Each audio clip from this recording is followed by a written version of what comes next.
মজলিসে যারা আমরা নিয়মিত আসি, এটা আসতে পারা আল্লাহ তাআলার রহমত। হাদিসের মধ্যে কথা এসেছে, আহাব্বুল আমালি ইলাল্লাহি মা দীমা আলাইহি। আল্লাহ তাআলার কাছে প্রিয় আমল হলো যে আমল নিয়মিত করা হয়, যদিও সেটা অল্প হয়। নিয়মিত আমলের মূল্য আল্লাহর কাছে অনেক। নিয়মিত আমলের জন্য মজবুত হিম্মতের প্রয়োজন। আমাদের যে ধরনের মানসিক অবস্থা, তবিয়ত, সাধারণত কোন আমলকে ধরে রাখা আমাদের জন্য কঠিন হয়ে যায়। কয়েকদিন ধরে রাখলে একদিন জজবা থাকে, জজবার দ্বারা নিয়ন্ত্রিত হলে মানুষ আমল নিয়মিত করতে পারবে না। আমরা সাধারণত নিয়ন্ত্রিত হই জজবার দ্বারা, আগ্রহের দ্বারা। শুধু জজবার দ্বারা নিয়ন্ত্রিত হলে আমল নিয়মিত হয় না। জজবা যখন থাকে তখন আমল হয়, জজবা চলে গেল আমল হয়। আল্লাহ রাব্বুল আলামিন মাঝে মধ্যে মানুষের জজবাকে উঠিয়ে দেন, আগ্রহকে উঠিয়ে দেন। কেন উঠান? এটা আল্লাহর পরীক্ষা। তুমি আমল কি তোমার আগ্রহের কারণে করছো, না তোমার আল্লাহ তাআলার সাথে সম্পর্কের খাতিরে তুমি করছো? এটা আল্লাহ তাআলা পরীক্ষা করে। নামাজের মধ্যে মন বসে না কেন? আল্লাহ তাআলা তো পারতেন নামাজে দাঁড়ানোর সঙ্গে সঙ্গে মনকে বসিয়ে দিতে। মন তো আল্লাহ, নামাজ ভালো লাগে না, দুই রকম কেন? এটা আসলে আল্লাহ তাআলার একটা পরীক্ষা। যে আমি নামাজ কেন পড়ি? ভালো লাগার জন্য, না আল্লাহ রাব্বুল আলামিনের হুকুম ভালো লাগলেও করতে হবে, ভালো না লাগলেও করতে হবে? আমরা পরীক্ষা করি। নিয়মিত আমল যদি আমরা ধরে রাখতে চাই, শুধু জজবার দ্বারা পরিচালিত হলে চলবে না। আল্লাহ রাব্বুল আলামিন এই নিয়মিত আমলকে অনেক পছন্দ করেন। আমাদের আকাবেরদের মধ্যে এই তরিকা ছিল, আমল যাই করতেন, যতটুকু করতেন নিয়মিত করতেন, কোন পরিস্থিতির মধ্যে আমল ছাড়তেন না। মজলিসে আসা কত কারণে, কিন্তু না আসার কত কারণ পয়দা হবে, অনেক কারণ পয়দা হবে, কিন্তু আমি হিম্মত রাখবো যে না, ফায়দা আছে। ফায়দা একদিনে বোঝা যায় না। আজকে এত লম্বা সময় বসে থাকলাম, কি ফায়দা হলো? ফায়দা একদিনে বোঝা যায় না। আল্লাহ তাআলা আমাদের সবাইকে তৌফিক দান করেন। নিয়মিত করব। সেদিন হযরত এই খলিল আহমদ সাহারানপুরী রহমাতুল্লাহ আলাইহি কিতাব পড়ছিলাম, সাহাবী রহমাতুল্লাহ জীবনী তাজকিরাতুল খালিল লিখেছেন ওনার একান্ত কাছের সাবেক মাওলানা আশিকুল্লাহ হিসাব রহমাতুল্লাহ।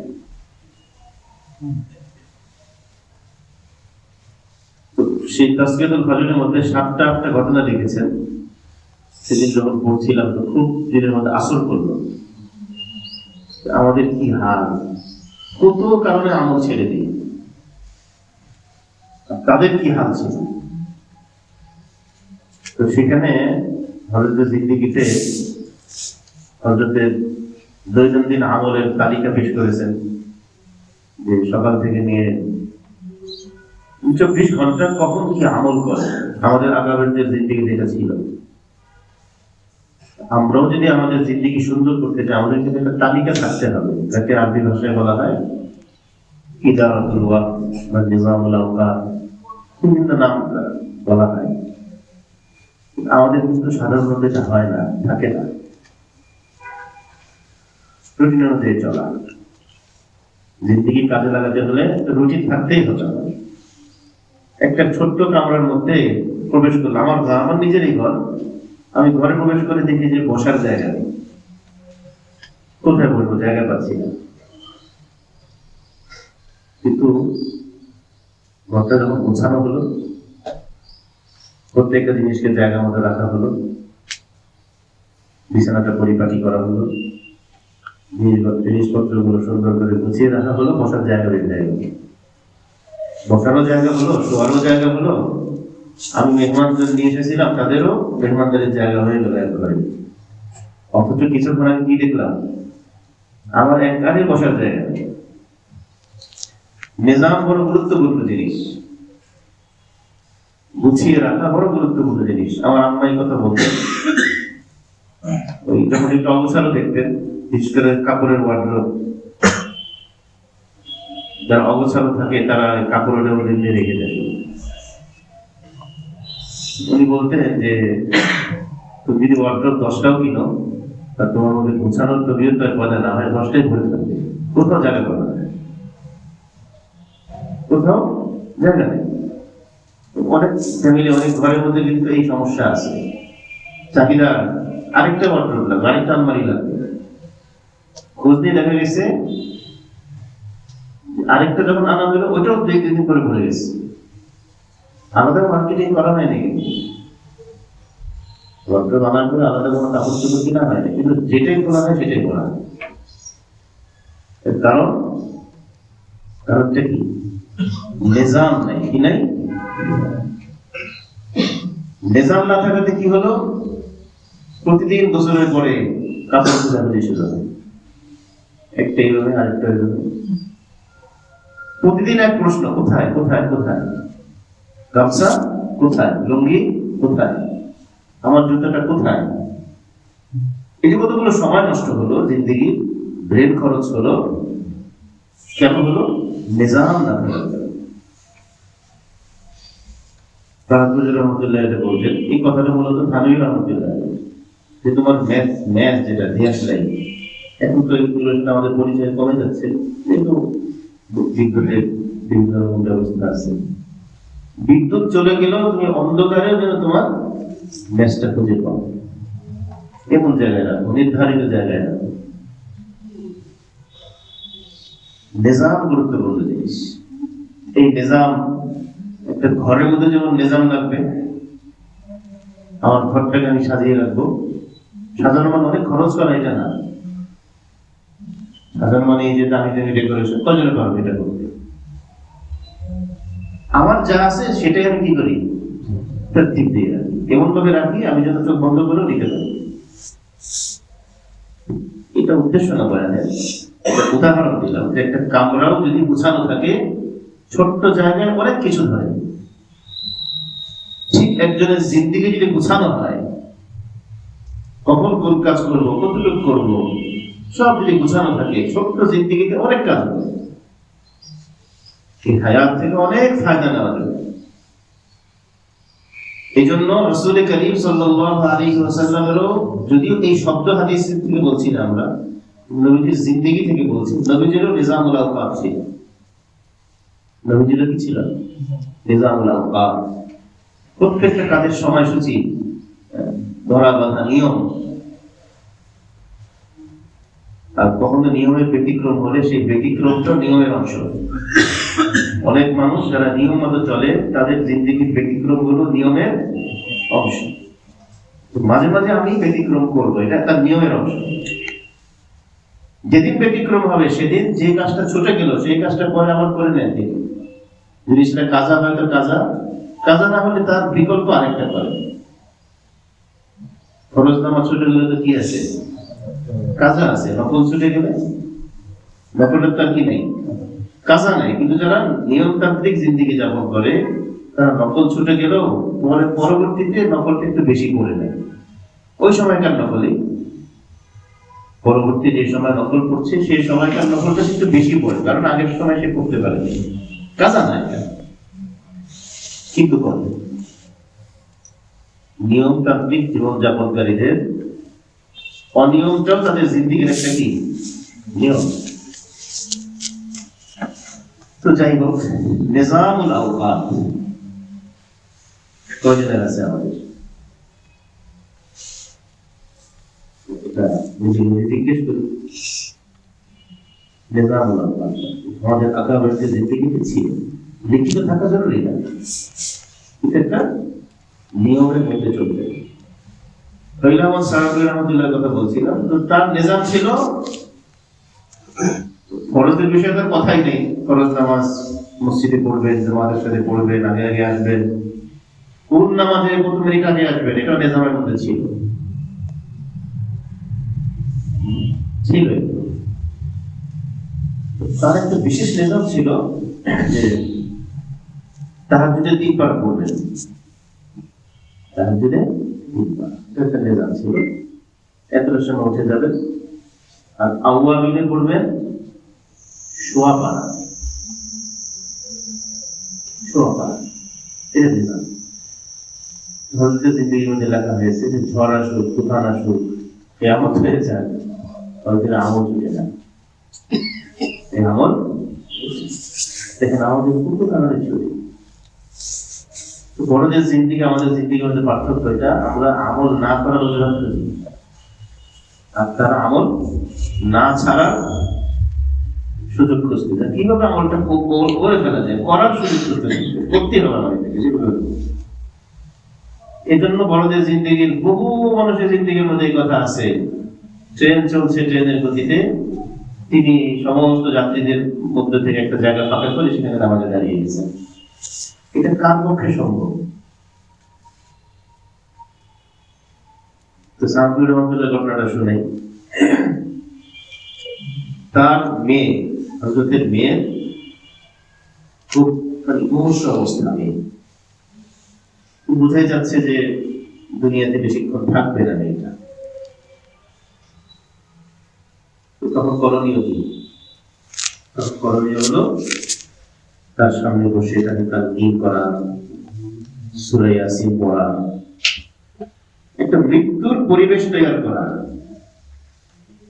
নিজের পরিবেশ বললাম, মৃত্যুর পরিবেশ।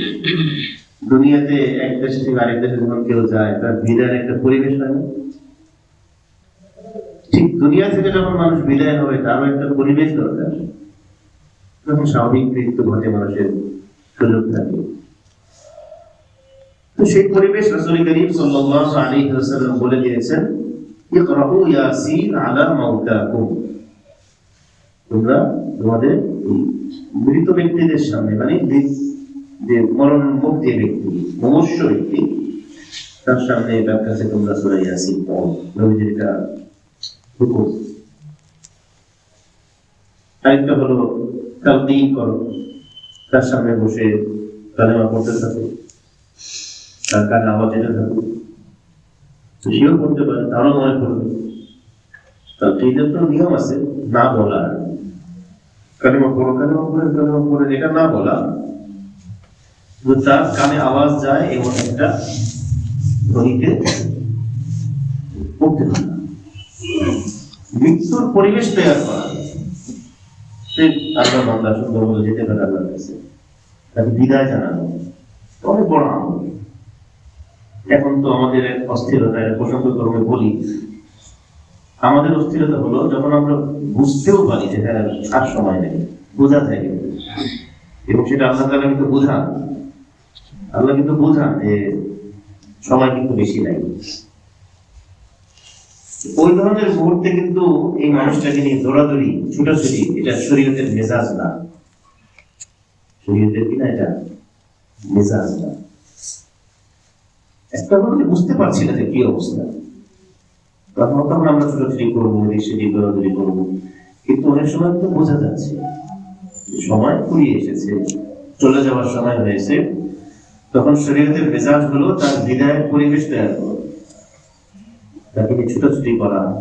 এবং আমাদের অনেক শব্দ এমন শব্দ আসে যে শব্দগুলো থেকে কুফুরির গন্ধ আসে। কিসের গন্ধ? যেভাবে হোক বাঁচিয়ে তুলতে হবে। শব্দটা কি? যেভাবে হোক বাঁচিয়ে তুলতে হবে। আমি কি বাঁচিয়ে তুলতে পারবো? লাইফ সাপোর্টের বিষয়ে বড়দের বক্তব্য আছে, যে লাইফ সাপোর্ট কখন দেওয়া কখন না দেওয়া। তখন বোঝা যাচ্ছে যে সময় নাই, তখন এগুলো না করা উচিত। আমার আম্মার ওসিয়ত ছিল মৃত্যুর আগে যে আমাদের জন্য লাইফ সাপোর্ট দেওয়া না। ওনারা মৌতের জন্য তৈরি ছিলেন, জোর করে বাঁচানোর এই ফিকির কেন? যেতে হবে না, যেতে তো হবে। তো যাওয়ার সময় হয়ে গেছে, বোঝা যাচ্ছে আলামত প্রকাশ পাচ্ছে, তো যাওয়ার প্রস্তুতি নিয়ে এখন। তো হযরতের মেয়ে হযরতের নিয়মিত আমল কেমন ছিল দেখেন। বুঝতে পারছেন যে মেয়েটা হয়তো বেশিক্ষণ চলে যাবে। হযরতের আহলিয়া সহ রাতভর মাথার কাছে বসে আছেন, মেয়েটা সূরা ইয়াসিন পড়ছেন, আমল করছেন।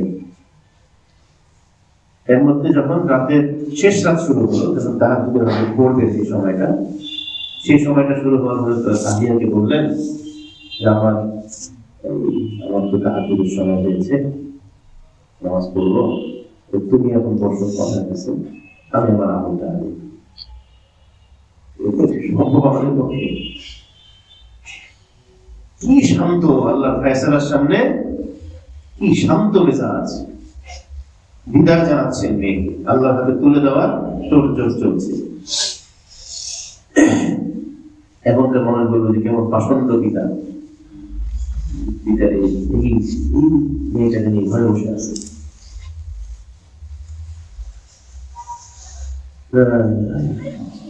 আল্লাহ তাআলা এই সিফাত আমাদেরকে দান করেন। এগুলো শিরোনাম বলতে পারবো না কি নাম সিফাত। একটা তো বলা যায় আল্লাহর ফয়সালায় নিজেকে কি করা, খুশি হিসেবে পেশ করা, আল্লাহ আপনার ফয়সালা। তো তাহাজ্জুদ হযরত দাঁড়িয়ে গেলেন এবং ঠিক করা কয়বার এই মুমূর্ষ মেয়েকে পাশে রেখে হযরত জায়নামাজে কয় পারা করলেন, আমল আদায় করলেন। এখন দেখেন আশ্চর্য ঘটনা এবার শুনে সালাম ফিরে এবার স্ত্রীকে জিজ্ঞেস করছেন যে কি অবস্থা, কি খবর পেয়েছে। স্ত্রী বললেন চলে গেছেন। বুঝলেন না, এগুলো গল্পের মতো লাগে না? কেমন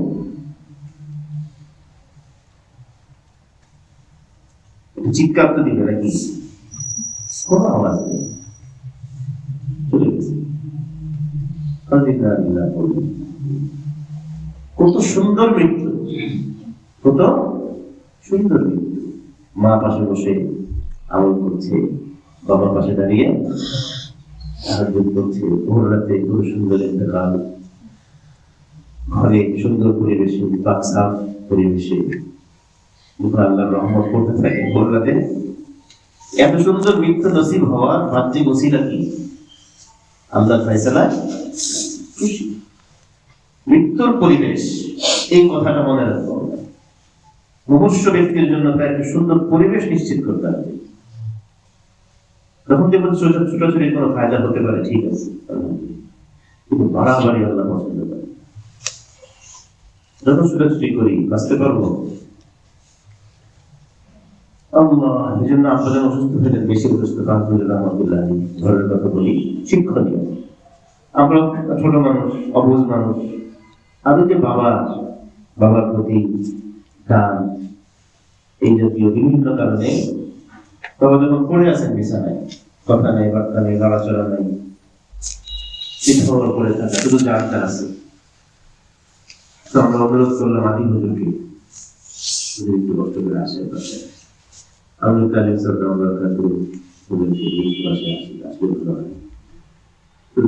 আসলেন, আরো বড় বড় অনেকে আসলেন। আসার বিষয়বস্তু কি, পরামর্শ করবো যে আব্বাকে দেশের বাইরে নিয়ে যাবো কিনা। দেশের চিকিৎসা আলহামদুলিল্লাহ যা হওয়ার হয়েছে, বাইরে নিয়ে যাবো কিনা। তো আমাদের হালাত থেকে তো সবাই নমনীয় করছেন যে না হতে পারে, কিভাবে কি হতে পারে, এগুলো হচ্ছে। আদি হুজুর নাম দরকার, আজিবের কথা বললেন। আদি হুজুর বললেন আচ্ছা বাহিরে নিয়ে গেলাম, ঠিক আছে হুজুরকে, তারপরে কি হবে হুজুর প্রশ্ন করছেন। তারপরে কি হয়তো আল্লাহ চাইলে সুস্থ করে দেবে, আচ্ছা তারপরে কি হবে বুঝলেন? প্রশ্ন আমরা বুঝতে পারছি না এর প্রশ্নের অর্থ কি। আখের আল্লাহকে তাকে তো সারা দিতেই হবে, সবাই তো যাবো আমরা। এই কথা বলার হিম্মত কিন্তু কম মানুষের না, যাওয়াই তো লাগবে। কিন্তু আমরা আমাদের সাধ্যাকে মেহনতের দিকে কেন করছি, যেটা আমাদের সাধ্যের বাহিরে, আমাদের জন্য এটা কল্পনাতীত বিষয়। এই ধরনের একজন রোগীকে বাইরে নিয়ে যাওয়ার জন্য হয়তো লাগবে, এয়ার অ্যাম্বুলেন্স লাগবে, অথবা বিশাল ব্যয়বহুল খরচ, অনেক কিছু যেটা আমাদের সাধ্যের বাইরে, অনেক বাইরে। তার রোগীর যে হালাত, এই হালাত অনুযায়ী দেশের ডাক্তার যারা রোগীকে মহব্বত করে, দিল থেকে ভালোবাসে, তাদেরও কথা হলো যে না এইভাবে থাকবে, আস্তে আস্তে আল্লাহ তাআলা তাকে সাহায্য করবে। এটা হলো বাহ্যিক বিনোদন। এখন কি করবো আমরা? সেই কথায় এত আশ্বস্ত হয়ে গেলাম, ওদের বললেন যে বাড়ি আমি কার হাতে তুলে দিই, যে ডাক্তার চিকিৎসা করবে সেই ডাক্তার কি হুজুরকে চিনে, হুজুরের ইজ্জত সম্মান জানে, কোন পর্যায়ের মানুষ, কেমন মনে আমল জানে কিছু জানে, তারা তাদের চিকিৎসা করবে, হয়তো উন্নত চিকিৎসা, অনেক কিছু। কিন্তু এটা আমার মনে হয় আল্লাহ ফয়সালার সাথে আমাদের একটা সাংঘর্ষিক একটা ইয়ে হয়ে গেছে। আমরা দেশের যে উন্নত চিকিৎসক করছি, আল্লাহর কাছে দোয়া করি, সেবা দিতে থাকি। এই কথাগুলো কিন্তু অনেক গভীর। এই কথা সবাই সব পরিবেশে বলার হিম্মত করবে না। আদি বুজুর্গ আমার দরকার আমাদেরকে এই কথাটা হয়তো বলেছেন, আমাদেরকে হয়তো অন্য কাউকে বলতেন, বিষয়ে বলেছেন, হয়তো অন্য কারো বেলা বলতেন না, অন্য কারো বেলা আমি এটাই বলতেন, ঠিক আছে তোমরা যেটা ভালো মনে করো করতে পারো। তো এই যে একটা অবস্থা, মৃত্যু পথযাত্রী ব্যক্তির জন্য মৃত্যুর কি করা, নিজামুল আওকাফ থেকে কথা এসেছে, সাহাবুল রহমাতুল্লাহ আলাইহি তার মেয়ের মৃত্যুর সময় তার আমল কি হয় নাই। আল্লাহ তাআলা আমাদেরকে এই হিম্মতটা দান করেন। আমরা হয়তো 3 পারা পারবো না, অল্প হলেও পড়ি, তাহাজ্জুদের যে নিজাম আছে সে অল্প হলেও এমন কঠিন পরিস্থিতির মধ্যে পড়ে নি, যদিও সুযোগ আছে ছেড়ে দেওয়ার, নফল, কিন্তু মুওয়াজাবাত নিয়মতান্ত্রিক আমলের ফায়দা নেওয়ার জন্য একটু হলেও পড়ে। বায়ানুল কোরআন যখন লেখা থানভী রহমাতুল্লাহ তাফসীরের কিতাব কি বায়ানুল কোরআন, তো হযরতের এটার জন্য যে নিজাম ছিল, এতটা থেকে এতটা পর্যন্ত বায়ানুল কোরআন নিজাম ছিল। তো সেদিন লেখার সময় হযরতের কাছে হযরতের মুরব্বিদের একজন এসে গেছে, হযরতের মুরব্বি, হযরত তাকে নিয়ে খুব ব্যস্ত এখন, কিন্তু মাথার মধ্যে কি আছে, আমার এখন সময়টা কি শেষ, তো মানুষের কিন্তু জরুরত হয় না, ইস্তিজা জরুরত হয় না। তো মুরব্বি থাকলে তখন কি করে, ইস্তিজা চেপে রেখে কথা বলে না, একটু অনুমতি নেয়, আমার একটু 10টা মিনিট একটু অনুমতি চাচ্ছি, এবার বলে না। ইস্তিজা জরুরত যেমন জরুরত, আমার এই মুহূর্তে বায়ানুল কোরআনের জন্য বসা এটাও কি জরুরত। হযরত এভাবে ইস্তেহাদ করে ইস্তেমবাদ করে ওনার সেই মুরব্বির থেকে অনুমতি নিলেন, হযরত আমার একটু 5টা মিনিটের একটু অনুমতি চাচ্ছি। গিয়ে ওই 5 মিনিটের জন্য টেবিলে বসেছে, 2-3 লাইন লিখে আবার উঠে এসেছে। বসে নেই, যেমন নিজাম ঠিক থাকবে, নিজাম ওলাও কাছে এত দাম। আল্লাহ তাআলা আমাদেরকে তৌফিক দান করেন। কথাগুলো ভাই আমি আমাকে বলছি, আমার জিন্দেগির এলোমেলো ভাবকে দূর করার জন্যই আপনাদেরকে সামনে রেখে বলছি। আল্লাহ তাআলা আমাকে সহ আমাদের সকলকে আল্লাহ তাআলা এই নিজামের মধ্যে চলে আসার তৌফিক দান করেন। যেদিন থেকে নিজাম শুরু হবে সেদিন থেকে ইনশাআল্লাহ আমাদের জিন্দেগি সুন্দর হওয়া শুরু হবে। 5 ওয়াক্ত নামাজ আমার একটা নিয়ম থাকবে, আমি মসজিদে 10 মিনিট আগে যাবো, এটা আমার লেখা আছে। মসজিদে যাবো কয় মিনিট আগে? 10 মিনিট আগে। জোহরের আজানে 5 মিনিট পর আমি টেবিল থেকে উঠে যাবো, এটা লেখা আছে। জোহরের আজানে 5 মিনিট পর আমি টেবিল থেকে উঠে যাব, পড়ার টেবিল থেকে, কাজের টেবিল থেকে আমি উঠে যাব, এটা আমার নিজামের অংশ। আমি উঠে যাব, এরপরে আমি গিয়ে উজু করবো, আমাদের প্রস্তুতি নিব। রাসূল করিম সাল্লাল্লাহু আলাইহি ওয়াসাল্লামের জিন্দেগি এবং নিজামের মধ্যে ছিল স্ত্রীদের সঙ্গে কতক্ষণ কথা বলতেন। রাত্রি যাপন, যেটা নওবাহ বলে, নওবাহ, এটা একদিন এক একজনের বাড়িতে থাকতেন, ঘরে থাকতেন, কিন্তু স্ত্রীদের সঙ্গে কথা বলা, সবার সাথে যোগাযোগ দৈনিক হতো, সেটা তো নির্ধারিত সময় ছিল। রাসূল করিম সাল্লাল্লাহু আলাইহি ওয়াসাল্লাম সময় ছিল। আমাদের জিন্দেগির নিজাম খতম হয়ে গেছে, জিন্দেগির বরকত নষ্ট হয়ে গেছে। নিজাম থাকতে হবে, নিজামের মধ্যে ফরজ গুলো গুরুত্বের সাথে থাকবে, নফল গুলো থাকবে, সময় নির্ধারণ করা থাকবে। এর মধ্যে কিছু কাজ এমন থাকবে যে কাজ আমাকে আমার দিলকে খুশি রাখে, মুবাহ কাজ, মুবাহ কাজ এগুলো থাকবে নিজামের মধ্যে। আমি খেলাধুলা করি আমার শরীরকে ঠিক রাখার জন্য, দেহ ঠিক রাখার জন্য, এটার সময় হলো এই এতটা থেকে এতটা, এরপর উঠে যাব। আল্লাহ সাহাবী রাহমাতুল্লাহ আলাইহি জিন্দেগীর এই শিক্ষা দিনের মধ্যে এত আসর করলো, আমি কারগুজারি নেই। কিতাব যেদিন পড়লাম, রাতে পড়লাম, পড়ার পরে পরের দিন সকালে আবার মার্কেটে গেলাম, দিন কাটলো, 2 রাকাত কাটলো। মাগরিবের পরে হিম্মত করে বসলাম, 2 রাকাত নামাজ পড়ে সালাতুল হাজাত পড়ে আল্লাহর কাছে দোয়া করে 100 বার দুরূদ শরীফ পড়ে আল্লাহ একটা নিজাম করবো আমাদের জন্য, সেই নিজাম অনুযায়ী চলবো। নিজামটা একটা আছে আলহামদুলিল্লাহ, বাকি লিখিত পাবে। এরপর মাগরিব থেকে প্রায় 2 ঘন্টা 2.5 ঘন্টা সময় ব্যয় হলো নিজাম তৈরি করার পিছনে। আলহামদুলিল্লাহ, আমার উৎসাহের জন্য বলি, এরপর থেকে অনেক ভালো লাগে। এরপর থেকে আওয়াবিন ছুটে গেলে কষ্ট হয়, এরপর থেকে তেলাওয়াত ছুটে গেলে কষ্ট হয়, ছুটেও না আলহামদুলিল্লাহ। এই জন্য যে যে ঔষধে ফায়দা পায় সে সবাইকে কঠিন বলে, যে ডাক্তারের কাছে ফায়দা পায় সবাইকে কি বলে? অমুকের কাছে। আল্লাহ রাব্বুল আলামিন আমাদের সমস্ত ভাইদেরকে, এখানে যারা আমরা আছি, এটা মশওয়ারা বলতে পারি, আমি সবাইকে মশওয়ারা দিব, নিজাম করে দিব ইনশাআল্লাহ। সকালে কয়টায় উঠবো, ভোররাতে কয়টায় উঠবো, লেখা থাকবে। শীত গ্রীষ্ম পাল্টাবে সমান, কিন্তু কি থাকবে? পরিষ্কার। আল্লাহ, এটা আল্লাহ তাআলার পছন্দ। এই পছন্দ আমরা কোত্থেকে বুঝলাম? কোরআনে কারীমের বিখ্যাত আয়াত, নামাজ সম্পর্কিত আয়াত, ইন্নাস সালাতা কানাত আলাল মুমিনিনা কিতাবান মাওকুতা। নামাজ মুমিনদের উপর আল্লাহ ফরজ করেছেন, সময় বেঁধে দিয়েছেন,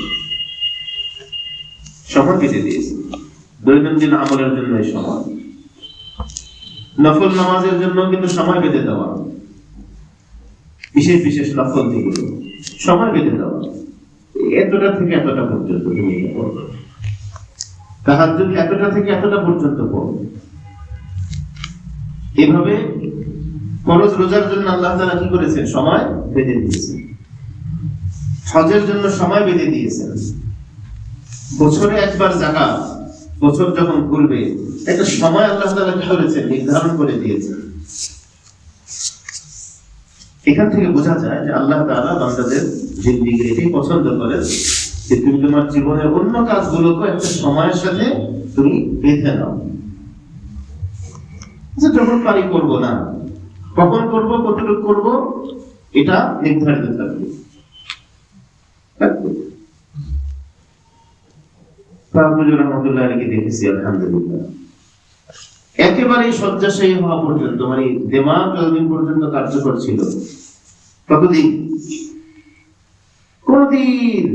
কোনদিন ইশরাক ছাড়েননি। অথচ দাঁড়াতে পারেন না। আমি ব্যক্তিগতভাবে অনেককে দেখিয়েছি যে একজন আল্লাহ ওয়ালার জিন্দেগি, মুয়াজাবাতের জিন্দেগি, নিয়মিত আমলের জিন্দেগি ঠিক রাখার জন্য তারা কি করেন দেখেন। দেয়ালের মধ্যে হাতল আমি কম ঘরে দেখেছি, তাই দেয়ালের মধ্যে হাতল লাগানো বড় মজবুত, যে রয়্যাল বল দিয়ে মজবুত করে বল দিয়ে হাতল লাগানো। কেন লাগানো হয়েছে? এটা ধরে নামাজ পড়বে, এটা ধরে ধরে নামাজ পড়বে। তার হাতল শুধু একটাও না, চোখে থেকে নামতে হলে সঙ্গে যদি কেউ না থাকে তখন কিভাবে যাবে যায় নামাজ পর্যন্ত? নামার সময় একটা হাতল, আবার আরেকটু দূরে সেখানে দেয়াল খালি নেই, সেখানে আলমারি, হাতল কোথায় লাগাবে? আমাকে বললেন যে মিস্ত্রি এনে আলমারির মধ্যে হাতল লাগাবে। সে আলমারি এখনো আছে। এগুলো অনেক বড় ইতিহাস। আলমারির মধ্যে ওই দিয়ে কি বলে স্টিল এসএস এর হাতল লাগাবে, ছিদ্র করে ফুটা করে নাক দিয়ে। কেন? ওইটা ধরে যায় নামাজ পড়তে যাবে, কিন্তু আমার নামাজ ঠিক রাখতে হবে। উযু করিয়ে দেবে কোনো মানুষ নাই, উযু করবো কিভাবে? উনি তো উযুখানা যেতে পারছেন না, কল ছেড়ে উযু করতে পারছেন না, নিজে কিছুই করতে পারছেন না।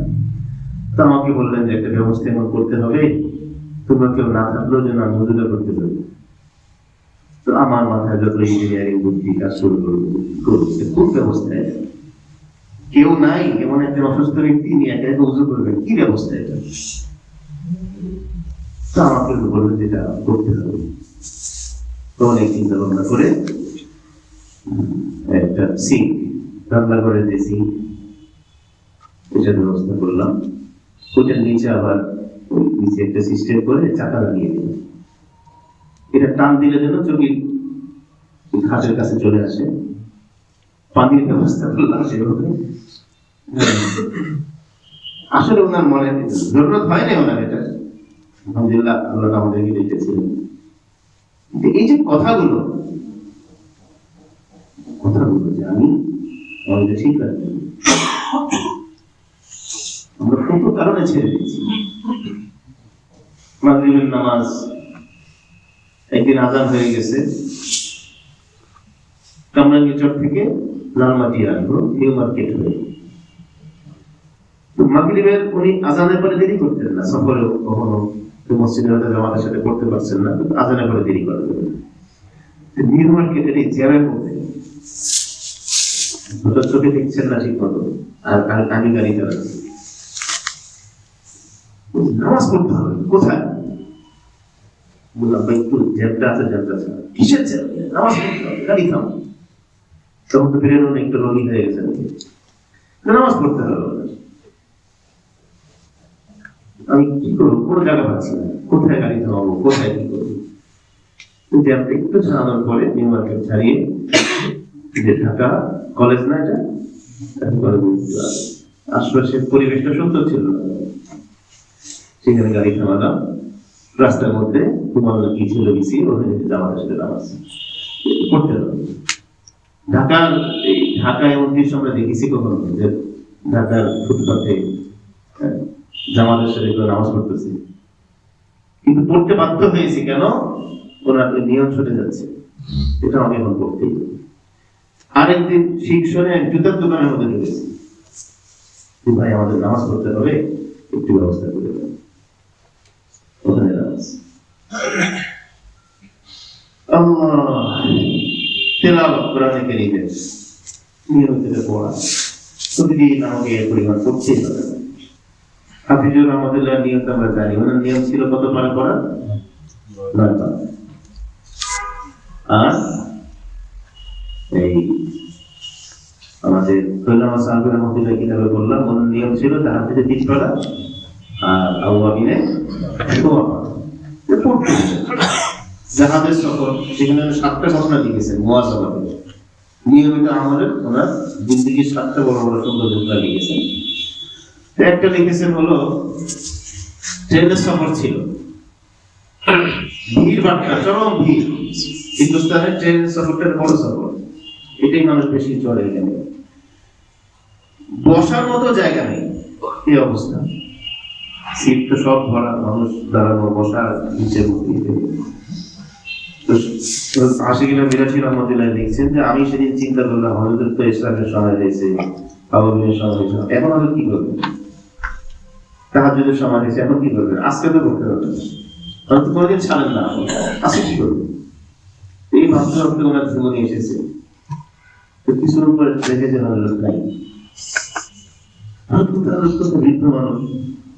দেখেন যে 2 বগির মাঝখানে দরজা, যাত্রী ওঠানো, ওইখানে বসে বোতলের কি পানি দিয়ে বলে দেখিয়ে ধরছেন নামাজ পড়তে, জায়গা বলবেন, দাঁড়ানো জানে ঠিক মতো নামাজ পড়বেন। হযরত আসলেন, কয়েকদিন অনুরোধ করবেন যে বাবা একটু জায়গা দেবো, নামাজ পড়বো। ওখানে দাঁড়িয়ে সেদিন তার আমল দিয়ে পুরা করবে। বুঝলেন এই কথাটা কিভাবে সম্ভব? এগুলো বলছে এই জন্য আমাদেরকে শয়তান হয়তো ধোঁকা দেবে যে এগুলো আল্লাহ কিছু কিছু বান্দাই করে, সবার কাজ না। কেন আমরা এটা নিজেদেরকে এই ভাবনার মধ্যে রাখবো যেটা সবার কাজ না? আরেক জাহাজের সফর তো আমরা করি না, আমরা জানি না এগুলো। জাহাজের সফর কষ্টের সফর, সেই কালে আরো কষ্টের ছিল। তো জাহাজের সফরে এই অবস্থা, জাহাজের সফর তো অনেকদিন লম্বা সফর হতো। এক হজের সফর মানে এবং 6-7 মাস। তো হযরত দেখেন যে আমার এমন হলো, পুরো সফরের মধ্যে এই ভোর রাতে যখনই আমাদের চোখ খুলেছে দেখি যে হযরত কোনোদিন হযরত বিছানায় নেই। একদিন দেখলাম জাহাজের উপর থেকে, জাহাজের কিনারে ঝুঁকিপূর্ণ জায়গা, বালতি দিয়ে কোনো কিছু দিয়ে সমুদ্র থেকে পানি তুলতেছে। দেখেন হযরত ঠিক মতো দাঁড়াতে পারেন না, তখন জাহাজের কারণে আরো অসুস্থ, কিন্তু ঠিকই সেখান থেকে পানি উঠিয়ে উঁচু করে এই কম্পিত জাহাজ কাঁপছে, এর মধ্যে দাঁড়িয়ে দাঁড়িয়ে ওনার 3 পারা তিনি আদায় করলেন। এই জন্য ভাই আমরা অত বড়সড় নিয়ত যদি না করি, কিন্তু আমাদের আমলটা যেন ধরে রাখতে পারি, সেই চেষ্টা আমরা করবো ইনশাআল্লাহ।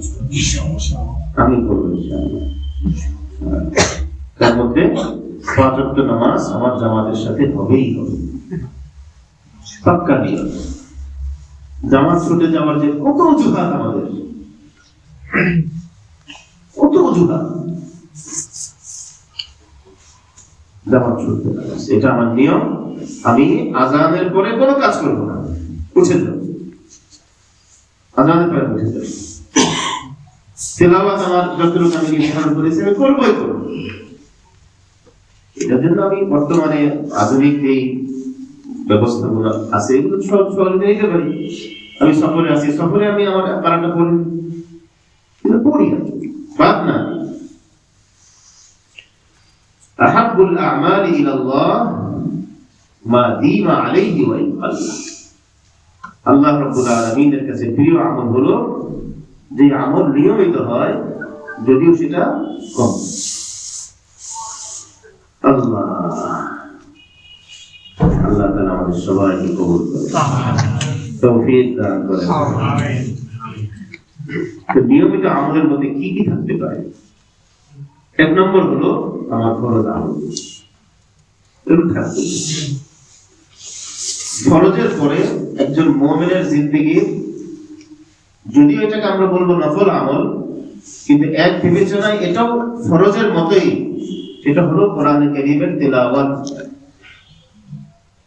কোরআনে কারীমের আমরা এখানে যারা আছি, হয়তো এমন অনেক ভাই এখানে থাকতে পারি আজকে এখনো আমাদের হয়তো 1 পৃষ্ঠা তেলাওয়াত হয়নি না। এটা এটা এটা এটা মেনে নেওয়া যায় না। এটা মেনে নেওয়া যায় না যে দিন চলে যায় কিন্তু আমার পড়া হয়। আমি একটু একটু করে পড়ি, কিন্তু আমার নিয়মিত কোরআনে কারীমের খতম হতে হবে। কোরআনে কারীমের শুধু তেলাওয়াত এটা তো একটা আমল, কিন্তু কোরআনে কারীমের খতমও কিন্তু একটা আমল। এটা সালাফ থেকে প্রমাণিত। আলী রাদিয়াল্লাহু তাআলা কয়দিনে খতম করতেন এগুলো আছে সব। কোন সাহাবী কতদিনে কোরআন খতম করতেন এটা কিন্তু আছে, আকাবেরদের মধ্যে আছে যে কে কতদিনে কোরআন খতম করতেন।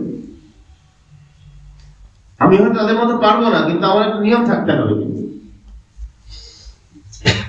এই সমস্ত নিয়মের সুবিধার্থে কোরআনে কারীমের মধ্যে কত রকম কত ভাগ করা হয়েছে না, পারার ভাগ, রুবুয়ের ভাগ, রুবু এক এক পারাকে আবার 4 ভাগে ভাগ করা হয়েছে, এইভাবে রুবু।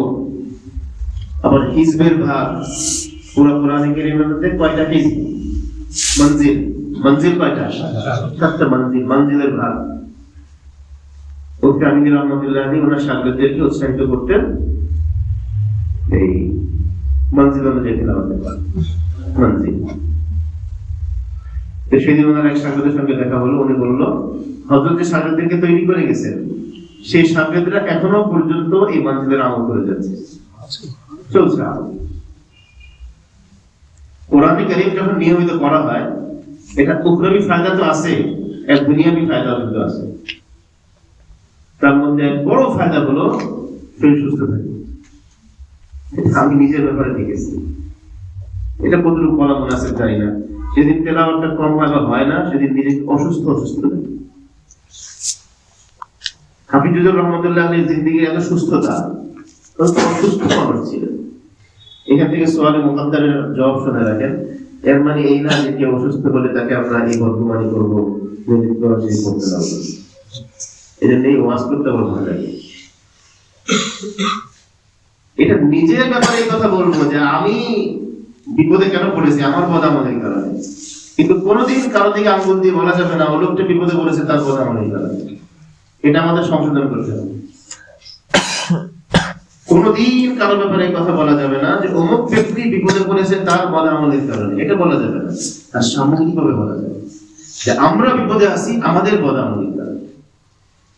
হ্যাঁ, পুরো মানুষ মুসলমানরা বিপদে আছে মুসলমানদের কিসের কারণে, এটা বলবো। কিন্তু কারো দিকে আঙ্গুল তুলে বলা যে অমুকে বিপদে আছে তার বদামলের কারণে। তো কোন লোক অসুস্থ হলে সেখান থেকে এই নতিজা বের করা যাবে না যে মনে হয় সহযোগ করে না, এটা কোনো কথা নেই। হাফিজুর রহমতুল্লাহ আলী জিন্দেগির এই যে বড় সুস্থতা, সুস্থ ছিলেন, সবসময় জোয়ান, সবসময় জোয়ান। ওনার হজের সফর নেওয়া তো আদি হুজুরের সফর নেওয়ার মতো কত ঘটনা আছে বাইতুল্লাহ মুসাফিরের মধ্যে।